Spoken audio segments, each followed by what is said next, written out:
This is Shanghai on January 6, 2023, where funeral operations were over capacity and simple cremators were manufactured on the fly. The COVID-19 tsunami in China continues to expand. Its epicenter, Beijing, the political center, has yet to show signs of improvement, and the rapidly spreading virus has now swept through China's economic center and the country's largest city, Shanghai. This doctor, a member of the Shanghai New Coronavirus Treatment Expert Group and the deputy director of a major hospital in Shanghai, who is considered quasi-official, told the official media People's Daily late at night on the last day of 2022 that the current epidemic in Shanghai had spread so widely that it might have reached 70% of the population, 20 or even 30 times more than in 2022. This report was published on January 3, 2023. His statement is roughly in line with that of another well-known medical expert in Shanghai, also considered a quasi-official, Zhang Wenhong.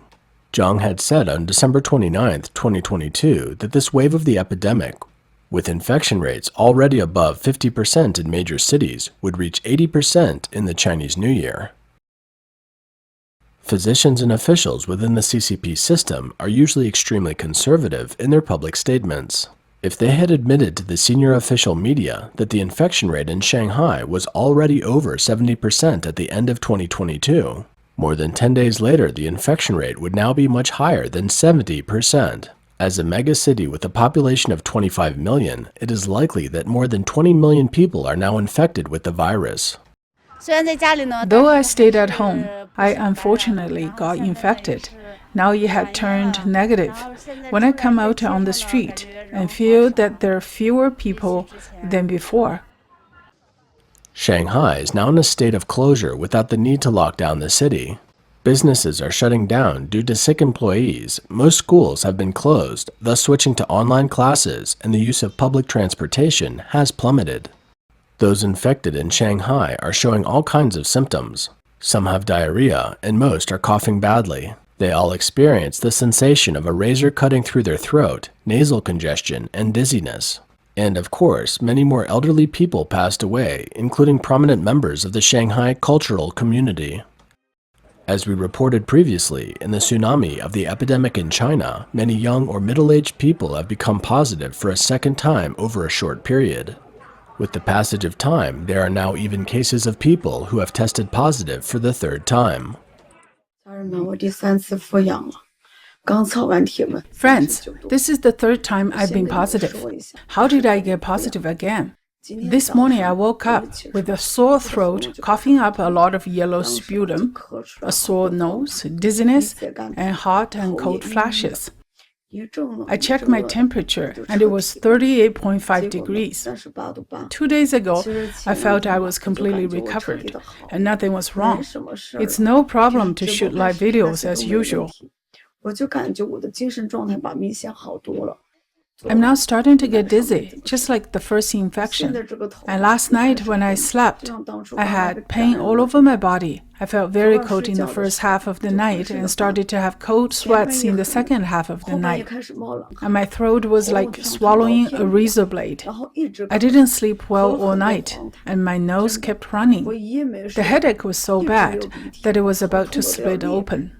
I felt that the flesh of my body from the skin to the bones was painful to the inside of the bones, and it hurt both inside and outside. I feel a lot worse than when I first got infected. What other unexpected symptoms does the virus that's sweeping through China bring? The departments have received many fever patients. We randomly click in to check. This one has a lower extremity deep vein thrombosis, or DVT. And then this one, oh, it's the same, lower extremity DVT, same problem as him.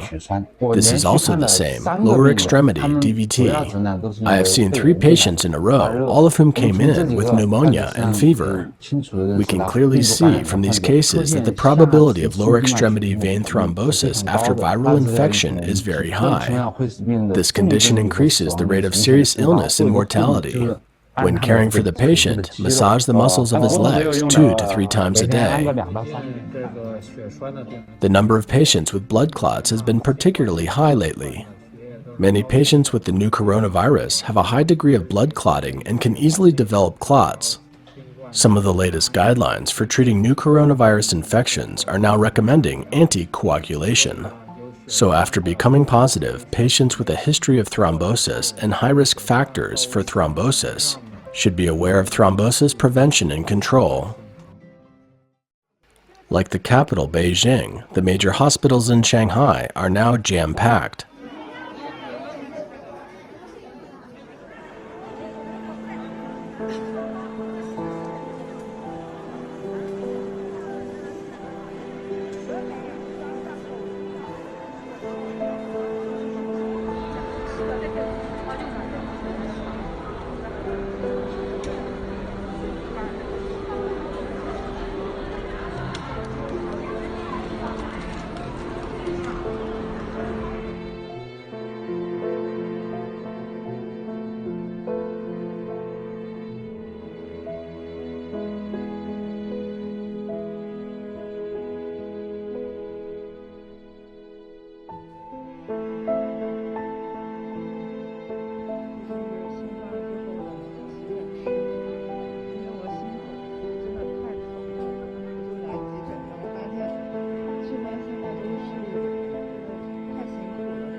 In this well-known hospital in Shanghai, a family member complained that the doctor didn't have time to take care of the patient after he was brought in. The patient died in half a day while waiting, lying down.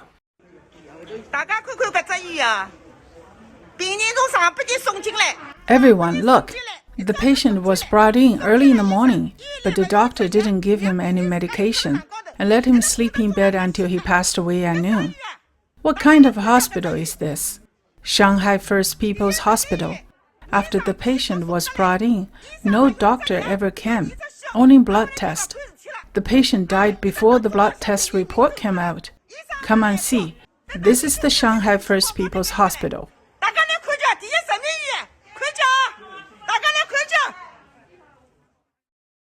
To be fair, it isn't that doctors in Shanghai aren't willing to give their best. They just don't have the capacity to deal with so many fevers and pneumonia patients. This was the Shanghai First People's Hospital on December 31st, 2022. It has been packed with patients since then.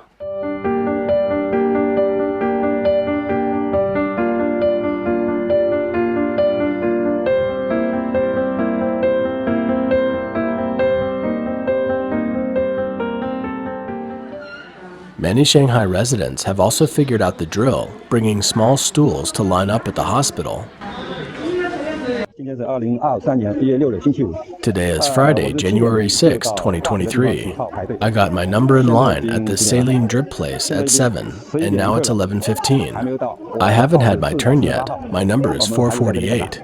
We still need to wait. There are too many people waiting. The Chinese media, China Business News, reported on January 8th that data showed that the city's emergency medical services in Shanghai were in a high oscillation period. According to the vice president of Shanghai 10th Hospital, the medical attendance shows that first of all, the number of fever outpatients visits increased, reaching as high as more than 1,100 a day at the peak. A week or so after the peak of fever outpatient visits, the number of ERs and ambulances started to increase significantly. Then the number of resuscitations gradually rose, and serious illnesses emerged. After the arrival of the emergency peak, the serious illnesses may reach a real peak in about a week or about 10 days. That is, the peak of critical illnesses in Shanghai will arrive from January 15th to 18th. Tongren Hospital is one of the major hospitals in Shanghai. The emergency volume has exceeded 2,000 visits in a single day at its peak, tripling the usual workload. Many people commented that emergency care in Shanghai has been like this until now. Now there are more serious patients who seem to be dying and might not survive. While these patients are in the process of passing away, there are already a bunch of others waiting for their hospital beds. The line hasn't gotten any shorter. I saw the doctor.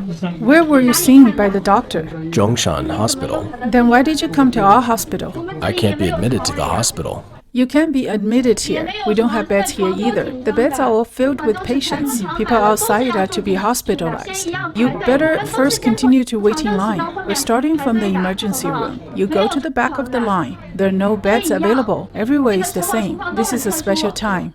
The epidemic in Shanghai has experienced a period of peak infection and now has entered the peak period of serious symptoms. Now the hospital is full of elderly people sleeping in the hallway, and even after they have passed away, the hospital hasn't been able to take the bodies away promptly.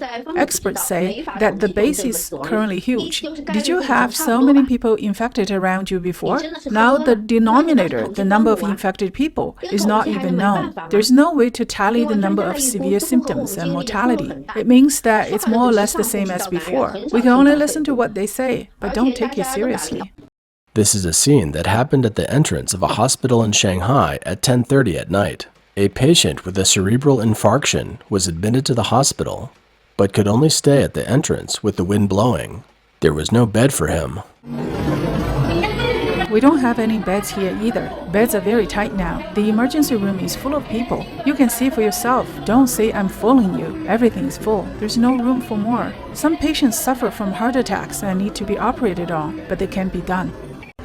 I don't dare to film the desperation in the patient's eyes. I just think it's really difficult at this time. Doctors have their difficulties, but patients are innocent. Look at this emergency room. This side, which I don't film, are all patients of internal medicine, that is, related to the respiratory tract. In the end, I just watched the patients being pushed away in despair. The healthcare workers in Shanghai are now heavily infected, but they still have to go to work. It's like this in almost every city. Brothers, it's 2 a.m. and we are still working hard. 18 patients are being resuscitated at the same time, from 6 p.m. to now, for 8 hours, without stopping. I'm thirsty and tired, and I'm weak and very sleepy.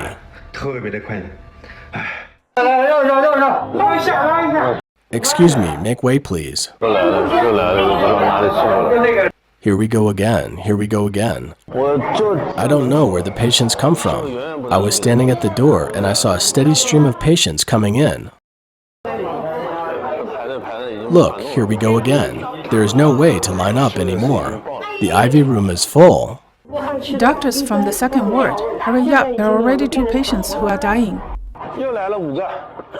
5 more patients came.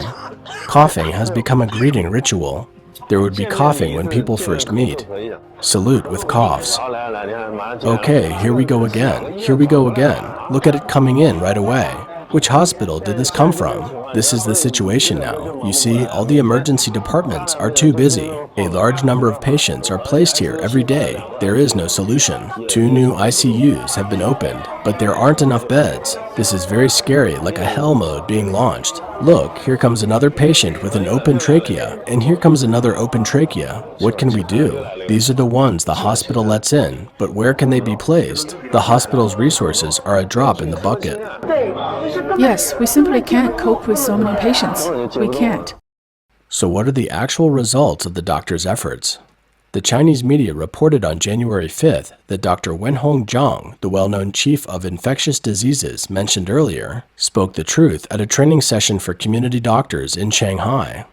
He said hospitals are offering ineffective treatment and many patients are waiting to die for nothing.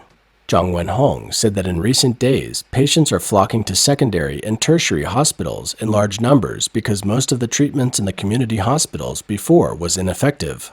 Patients aren't getting better after medication and they have decided to go to major hospitals. However, the treatment in these large hospitals is also ineffective and many patients have a low level of relief after hospitalization. And some of them even become worse, eventually leading to death. The delayed recovery of inpatients leads to the inability to improve ward turnover. He noted that 4 drugs, namely anti-fever drugs, antibacterial agents, cough drops, and other complementary drugs, are generally prescribed for patients at present. But they, by and large, are wasting the patient's most precious, golden 72 hours. Time and time again, hospitals perpetuate such ineffective treatment. Many elderly people take medications that don't alleviate their symptoms. After being admitted to the hospital, they are only given IV fluids and oxygen, which ultimately fail to relieve the inflammatory lung symptoms and lead to death. He said, patients are waiting for their death when you can't admit them. But can we not gather together and die en masse? The CCP government has so far denied that the epidemic is serious in China, but they know the reality and have therefore changed the rules for discharging patients. Previously, under the zero COVID policy, the virus had to be wiped out before the patient could leave the hospital. In terms of changes to hospital discharge standards, we do not require patients who are admitted to hospitals to have nucleic acid testing for hospital discharge. Instead, doctors will make a comprehensive judgment based on the treatment, severity of the illness, especially patients with underlying health conditions, and their clinical symptoms, and then decide whether patients are qualified for being discharged. In this megacity with a high cost of living, residents in Shanghai are facing more financial burdens as elsewhere. According to the calculations by residents, a one-stop memorial service costs $3,000 to $4,500 US. The others, the cemetery. A burial in a cemetery in Shanghai costs at least $30,000 US. It is a custom to burn paper money for the deceased, and this business is booming in China.